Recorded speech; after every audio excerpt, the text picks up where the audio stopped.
Yo les team, dans cette vidéo, nous allons parler des objets dans le JavaScript. Mais avant tout, c'est quoi un objet? Un objet, c'est la représentation de quelque chose qui existe ou pas dans le monde réel. Un objet, ça peut être tout.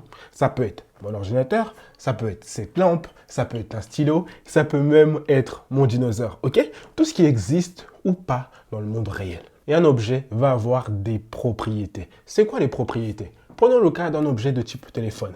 Un téléphone va avoir une couleur, va avoir une marque, va avoir un prix, ok? Tout ça, ce sont les propriétés. Et ici, les propriétés, on va les appeler les attributs, ok? Un objet va avoir aussi des fonctionnalités. C'est quoi les fonctionnalités d'un objet de type téléphone? Un téléphone va avoir une fonctionnalité de type passer un appel, prendre une photo, envoyer un message, ok? Tout ça, ce sont les fonctionnalités. Et ici, les fonctionnalités, on va les appeler les méthodes. Maintenant, comment est-ce qu'on crée un objet dans le JavaScript? Pour créer un objet, c'est simple. On vient, on ouvre et on ferme les crochets. Ok? Là, on a créé notre objet. C'est seulement ça. On va l'afficher cet objet dans le console. Ok? On va faire un console.log. On va couper cet objet d'ici et on va le coller ici.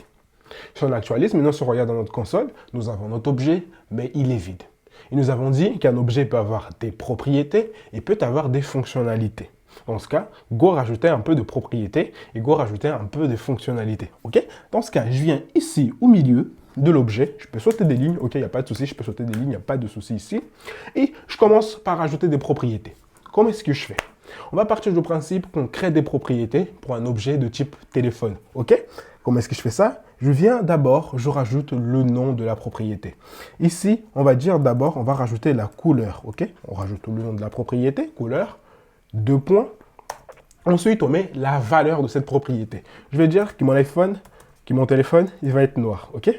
Si je l'actualise, mais non. Ici, dans notre console, nous avons notre objet avec une propriété appelée couleur et cette propriété a une valeur de noir. Est-ce qu'on peut rajouter d'autres propriétés? Bien sûr, on peut. Pour faire ça, c'est simple. On doit juste respecter quelque chose. À chaque nouvelle propriété, on doit rajouter une virgule. Comme ça, ok? Simple. On saute une ligne, on va dire qu'on va créer une propriété marque, ok? On vient du coup, on écrit le nom, marque, deux points, la valeur de la propriété. Du coup, iPhone. Si j'actualise, maintenant nous avons notre objet et notre objet a deux propriétés, couleur et marque, ok? Je vais rajouter une troisième propriété. Tac, je vais l'appeler prix. Deux points, la valeur, 600 €.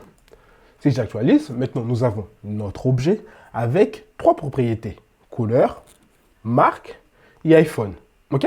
Et maintenant vous allez me dire, mais Léo, pourquoi est-ce que dans le prix du coup, le 600, tu ne l'as pas mis entre guillemets? Je n'ai pas mis les 600 entre guillemets parce qu'ici, c'est une donnée de type number. Ok? Ici, c'est une donnée de type string.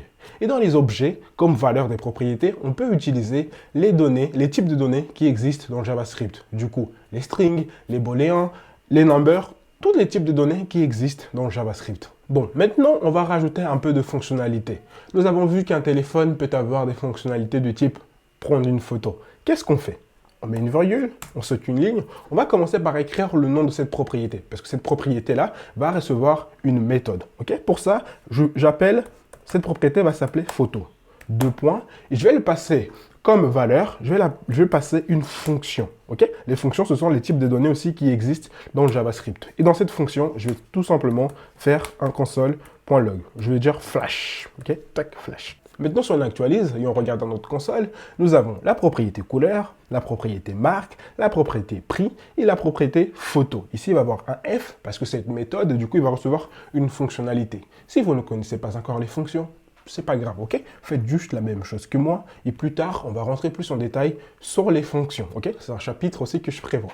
Bon, la team, simple, non? Les objets, c'est juste ça. Juste ça, pas vraiment, mais on y va mollo, ok? Là, nous sommes au début, nous sommes en train de voir comment est-ce qu'on crée un objet. Plus tard, on va voir comment est-ce qu'on manipule cet objet.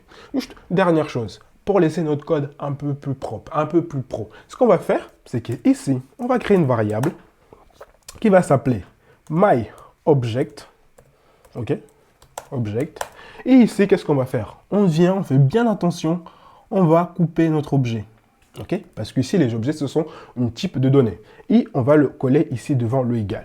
Okay? Qu'est-ce que nous sommes en train de faire? Nous sommes en train de créer une variable, myObject, qui va recevoir tout notre objet. Ok? Et ce qui va être simple, plus clair, ici, maintenant on va venir dans notre console log, on va appeler notre variable myObject. Si on actualise, on a la même chose, on a notre objet, ok? C'est juste que là, nous avons créé notre objet d'une manière un peu plus pro, ok? Dans la vie de tous les jours, on travaille comme ça. Voilà team, du coup c'était ça pour les objets. Si je fais un petit récapitulatif très rapidement. Ici, nous avons vu qu'un objet, c'est la représentation de quelque chose qui existe ou pas dans le monde réel. Nous avons vu qu'un objet va avoir des propriétés. Et ces propriétés, on va les appeler les attributs.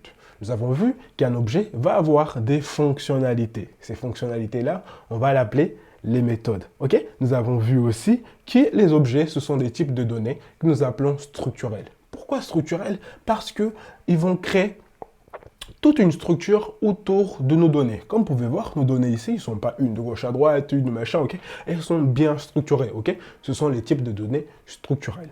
Et comme ce sont des données, ces données, on peut les garder à l'intérieur d'une variable. C'est pour ça qu'ici, on l'a gardé à l'intérieur d'une variable et ensuite, nous avons affiché dans notre console. Ok? La team, on se retrouve dans la prochaine vidéo.